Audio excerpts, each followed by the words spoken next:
featuring 2 desserts that you can use for your holiday entertaining.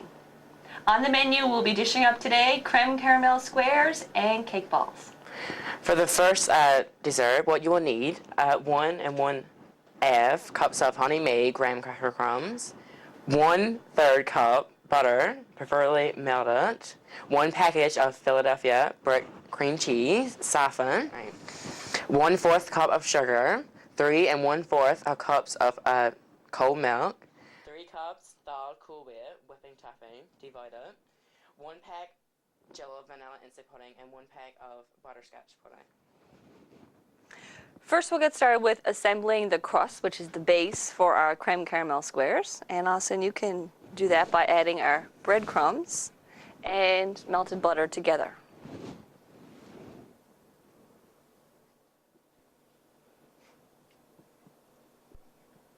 So Austin's just adding the melted butter to the graham cracker crumbs. Just want to gently mix it together and get everything moist.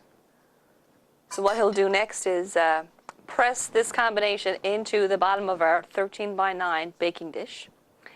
Best thing to do with this dessert is once you've got this mixed together and everything is well incorporated, we'll refrigerate this and move on to making our actual filling for our creme squares. So your graham crackers crumbs with your butter will kind of resemble like dried breadcrumbs. Alright, looks pretty good here. Perfect. So Austin will pour that into our baking dish.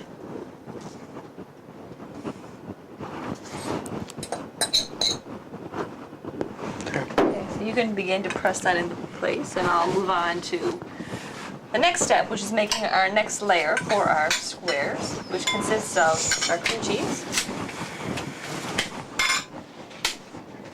We love cream cheese here at Cooking with Heather and Austin. Okay, so we add our brick cream cheese. And once we've got our cream cheese, we want to add in our 1/4 cup of sugar and our 1/4 cup of milk. And we will blend this together.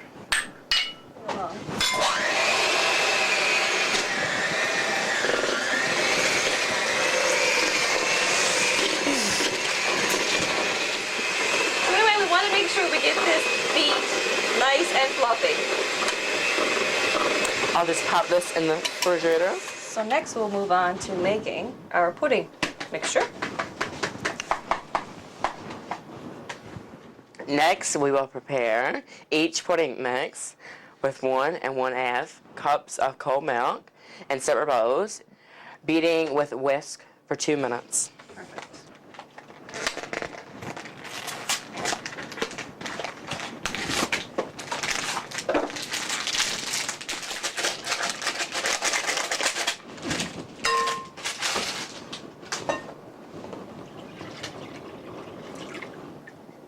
Excellent. And I'll measure 1.5.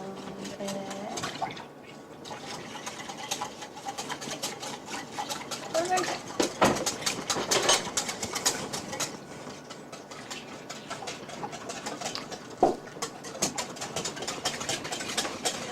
So you want to whisk your pudding for 2 minutes.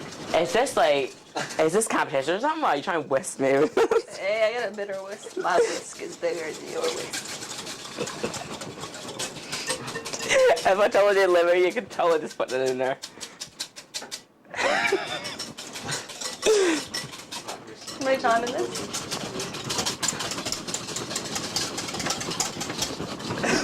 She's totally confused with me. Okay, so we're going to beat this for 2 minutes.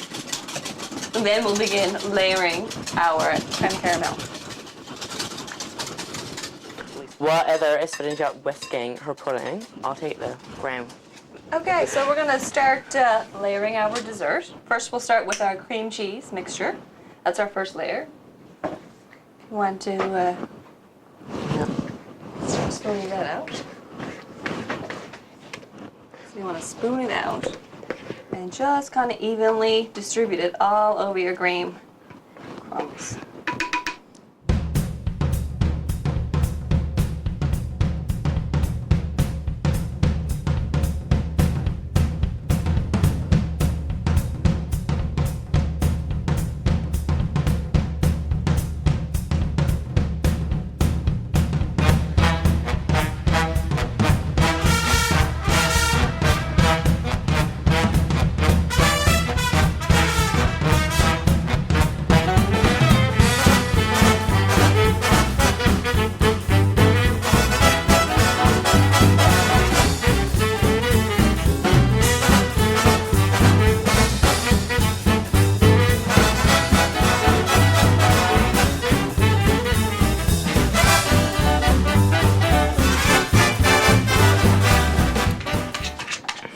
a spoon on our vanilla pudding.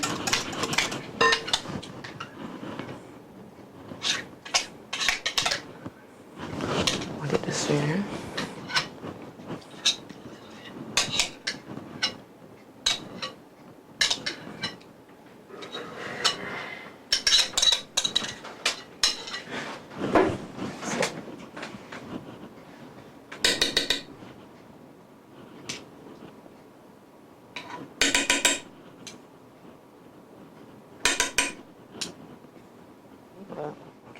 So now we're working on putting the butterscotch layer on our creme caramel.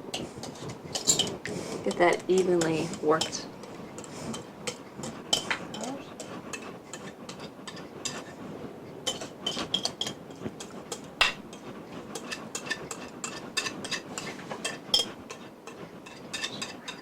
I'm gonna drop on your finger.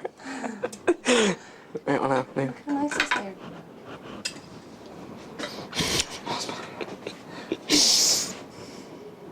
You're gonna think I'm totally mean to you. Hey, I'm just the reindeer, Rachel. Perfect. Next, we're going to top with our Cool Whip.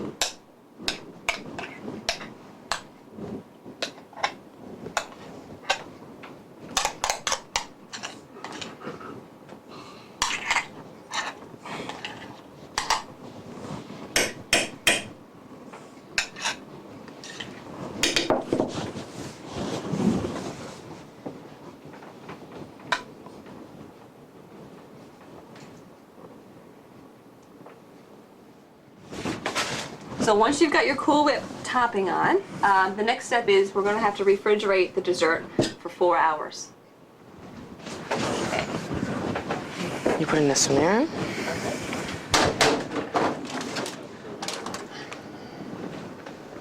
So we've got one done ahead of time that's been chilled for 4 hours. Drizzle with caramel before serving. Excellent.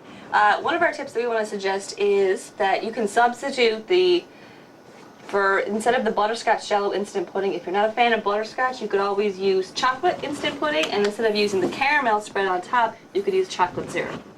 And this is how your final presentation of your creme caramel squares will look to your guests.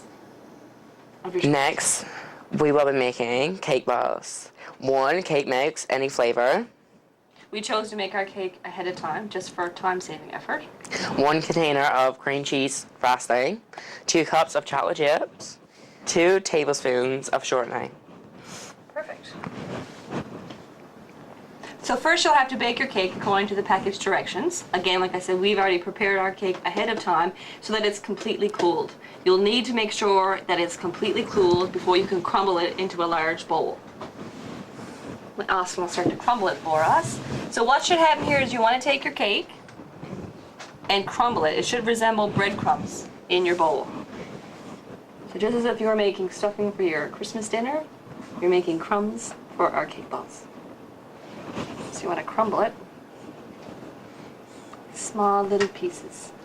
And again, you could use whatever cake flavor of your choice if you prefer to use chocolate or vanilla, angel food cake, cherry chip cake, whatever suits your taste buds.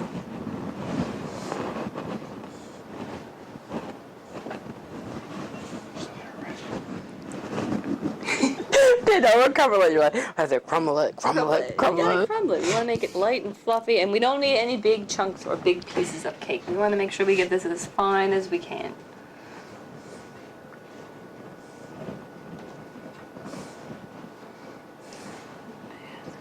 I add the container of cream cheese frosting.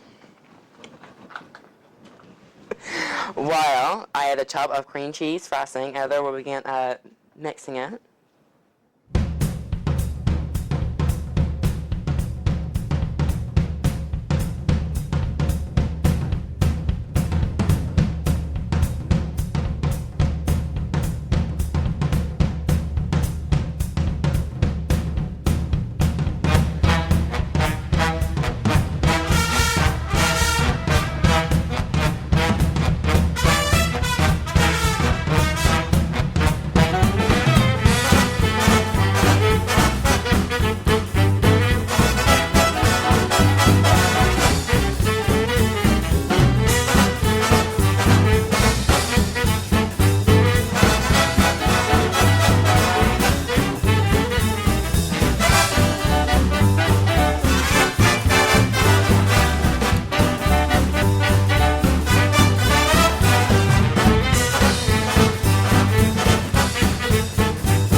just going to add our chocolate chips with our 2 tablespoons of shortening.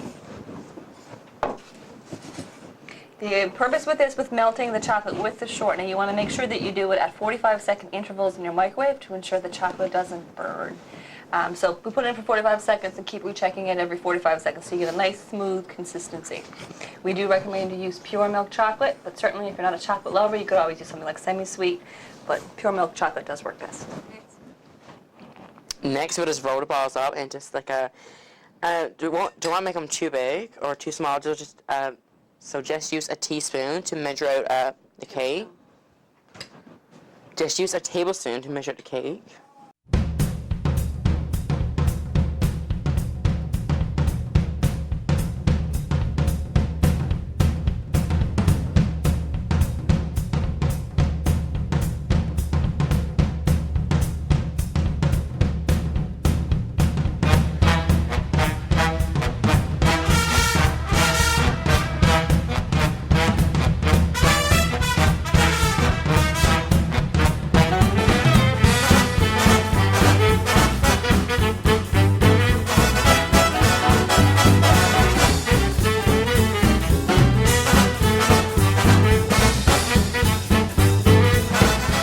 Okay, so ideally, once you've got your chocolate melted, your balls should be frozen, or I should say they should be refrigerated in the refrigerator for 1 to 2 hours before you dip them into the chocolate.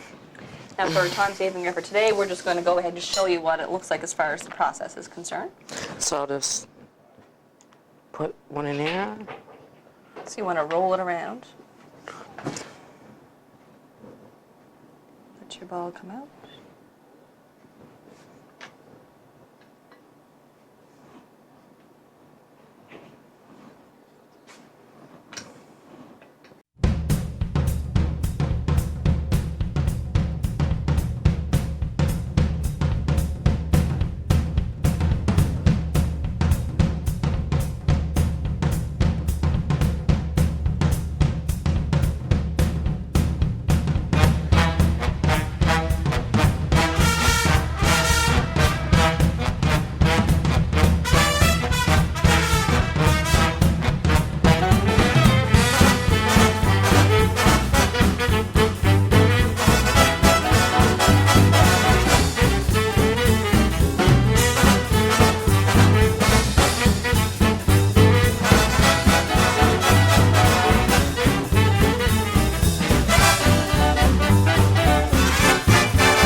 Okay, so once you've dipped your chocolate balls, you want to put them back in the refrigerator before you decorate them.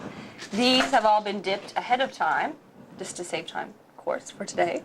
And this is what they'll look like once you take them out of the fridge. The chocolate is nice and hard and easy to work with as far as decorating them. Now, decorating them can be of your choice. Today, we're just using the same cream cheese frosting. We've just added a bit of food coloring to it.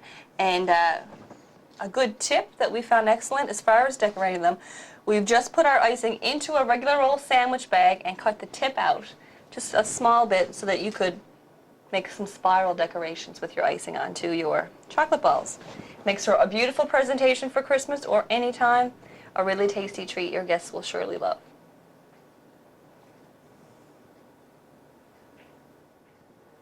This is what our final product will look like once decorated.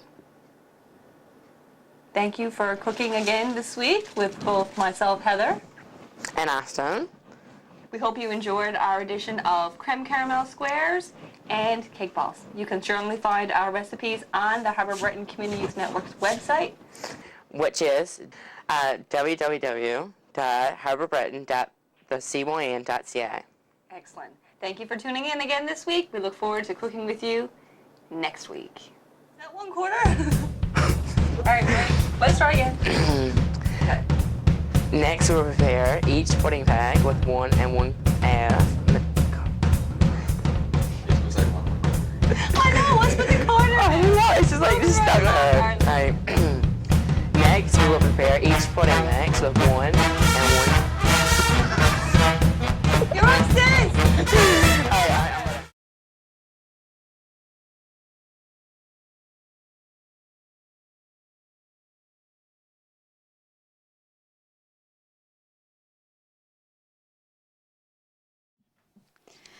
Good evening, everyone. As coordinator of the Harbour Breton Community Youth Network, I would like to welcome you all here to our second annual Montreal Massacre ceremony, being observed on the 6th day of December, the National Day of Remembrance and Action on Violence Against Women.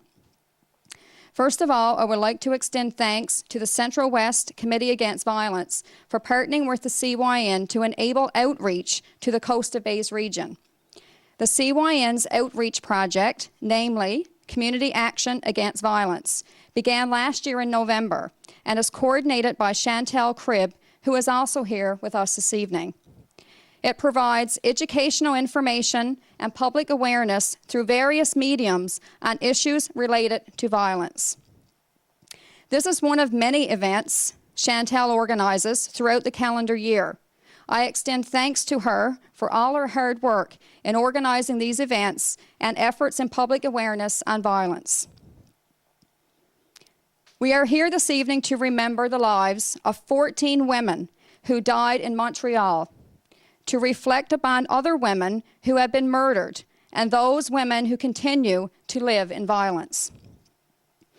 I would like to take a few moments to walk you through the events that occurred in Montreal on the night of December the 6th, 1989. On that evening, a horrific event occurred in our country, one that has had so much significance that cities and towns throughout our entire country continue to hold vigils and services such as this in prayer and remembrance. 21 years ago in Montreal, 14 women were killed because they were female, because they were women. It was the last day of final exams for students of the University of Engineering in Montreal. Most students were left for the day to start Christmas holidays with family and friends. At a little past 5 p.m., a man named Marc Lepine entered the school carrying a gun. In a violent rage, he ran through the hallways, quickly entered a classroom on the first floor, a classroom on the second floor, and the cafeteria, shouting he wanted the women. He let the men go free. Within approximately 15 minutes, he had murdered 14 women and injured 13 other students, 9 women and 4 men. He then killed himself. He carried a note stating that he blamed women for all the problems in his life and in society as a whole. Did he know any of these women? No. Did any of these women know him? No. No. These 14 women were victims of violence, not knowing what was happening nor why. When this occurred 21 years ago, communities throughout Canada stopped in shock and disbelief. Women all over the country were especially touched that day. Why? Perhaps because it reminded us that it is unsafe to be a woman, that by virtue of our gender, we are very vulnerable to all sorts of abuse. The events of that day led to communities organizing and taking a stand against violence to address the basic gender inequality in our society that perpetuates the violence and allows it to continue. Eventually, the events of that day resulted in the Parliament of Canada in 1991 declaring December the 6th, the date that the 14 women from Montreal were murdered, as a National Day of Remembrance and Action on Violence Against Women. Wonder why we commemorate this event annually? This tragedy forces us to face the extent of violence against women in our society, and it forces us to reflect on the violence that is directed at women in our own communities. In Newfoundland and Labrador, we have faced devastating crimes against women. Violence is a societal issue. It's a very complex issue and requires a different approach from all service providers. Not one organization has all the answers. Violence prevention is everyone's responsibility. As we reflect on the needless deaths of these and many other women today, let us also think about how we treat others. Issues of violence extend far beyond physical abuse. They are also about respect and justice, the way we treat people verbally, the language we use, emotionally, the way we may cause others to feel, and psychologically, the fear we instill in others. Abuse of any kind to any person at any age is not acceptable and can only be stopped if we all take action. Today, as we stop and reflect on the murders that occurred in Montreal, we need to have special thoughts for all women who live daily with the threat of violence. Last but not least, it is a time for communities to reflect on the action to be taken to prevent and eliminate all forms of violence. You see, since December the 6th, 1989, violent acts against women still continue in our homes and communities, and it will only lessen if we all play our part to call a wrong and take a stand. You may wonder how you can take action. Well, it starts with thinking about the issue and examining your own values and attitudes towards violence. Consider it the next time you hear a comment or a joke that devastates or degrades women, or the next time you see a fight about to start, or the next time you hear a neighbor in distress. If you don't take a stand and get involved, your inaction allows the violence in our communities to continue. Action is part of the solution. Inaction is part of the problem. Let's work together to stop violence. Thank you. Genevieve Bergeron, a 21-year-old second-year scholarship student in civil engineering.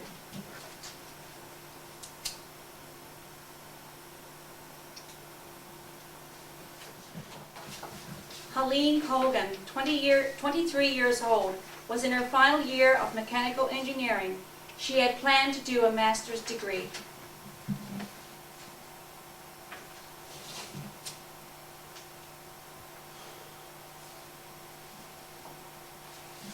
Natalie Portal, 23 years old, in her final year of mechanical engineering.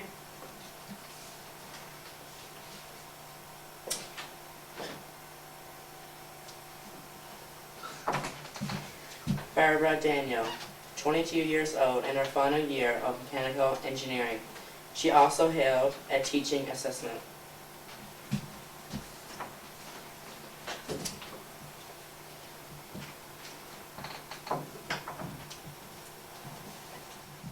Anne Marie Edwards, 21-year-old, first-year chemical engineering student.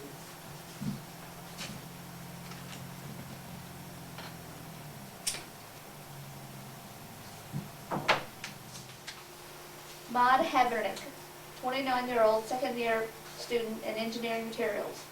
She was also a graduate of environmental design.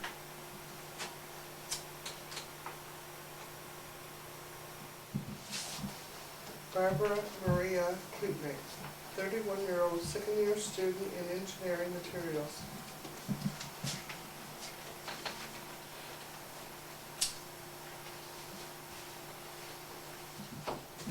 Maurice Legagnier, 25-year-old, worked in the budget department.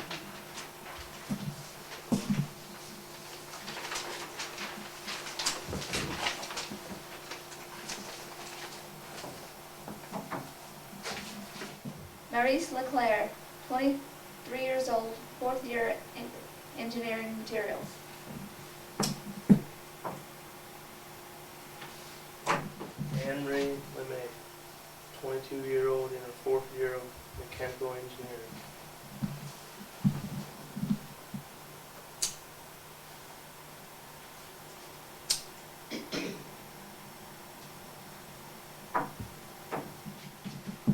Sonia Peltier, 28-year-old, was to graduate the next day in mechanical engineering.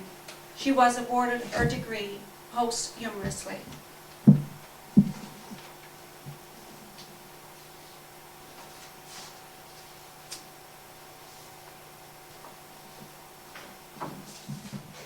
Michelle Richard, a 21-year-old second-year student in engineering materials.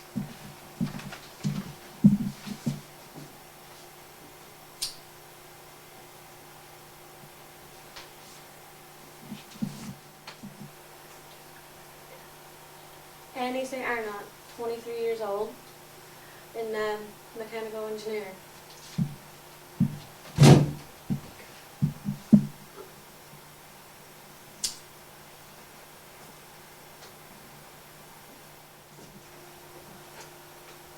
Annie Turcotti, 21 years old, first year student in engineering materials.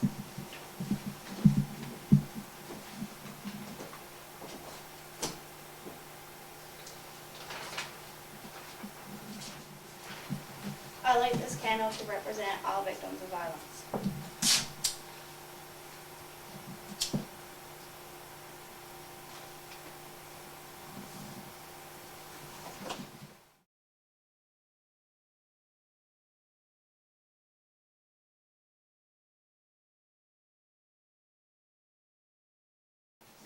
There is a candle in every soul, some brightly burning, some dark and cold.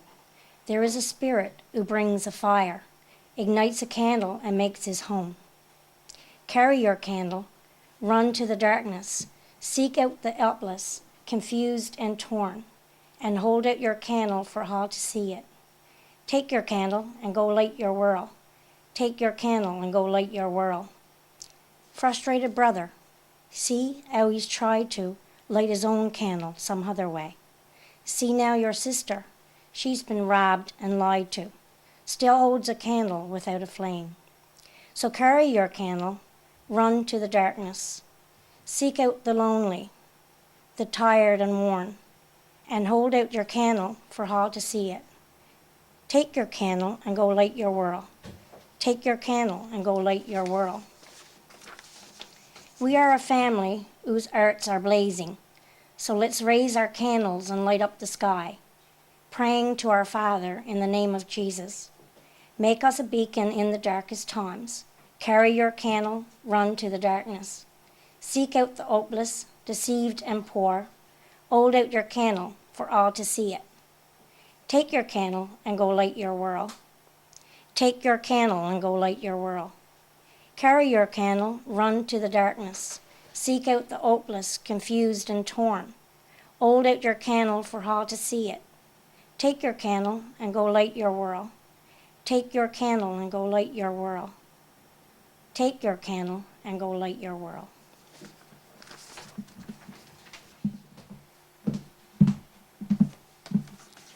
That ends our Montreal Massacre ceremony for this evening. Chantel does have a video that she plans to play now shortly, and again you can socialize and do whatever and have some snacks while that's playing.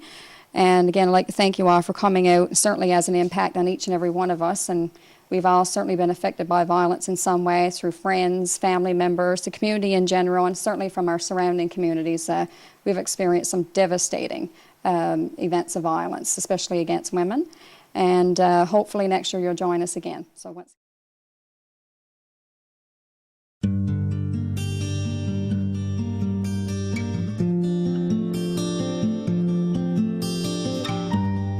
14 lives were taken on that day. 14 visions of the future were stolen away. But given with 14 reasons to right or wrong, and given with 14 reasons more to write this song. He saw their sin as being of woman flesh born. He blamed the feminine for his dreams that were torn. His madness festered in a civilized society, afraid to admit, afraid to confront its subtle misogyny. Don't let them tell you that boys will be boys. Don't let them silence just a noise. Don't block the path of those who would make their way, breaking down barriers and making a safer place for us to take for granted. Someday those lives won't be forgotten.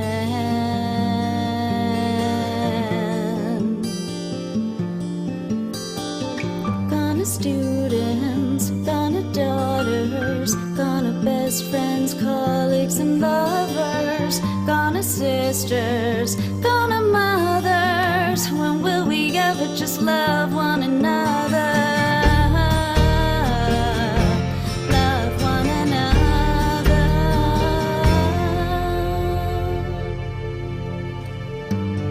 14 lives were taken on that day. 14 visions of the future were stolen away.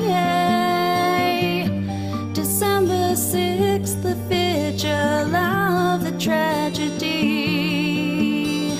Time to mingle mourning and loss with the hopes of what can be. Don't let them tell you that boys will be boys. Don't let them silence the girls who would tell with honest noise. Don't block the path of those who would make their way, breaking down barriers and making a safer place for us to take for granted. Someday those lives won't be forgotten.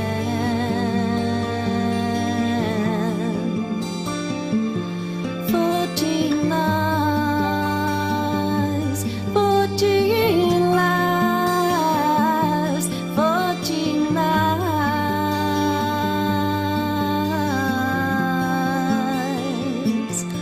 14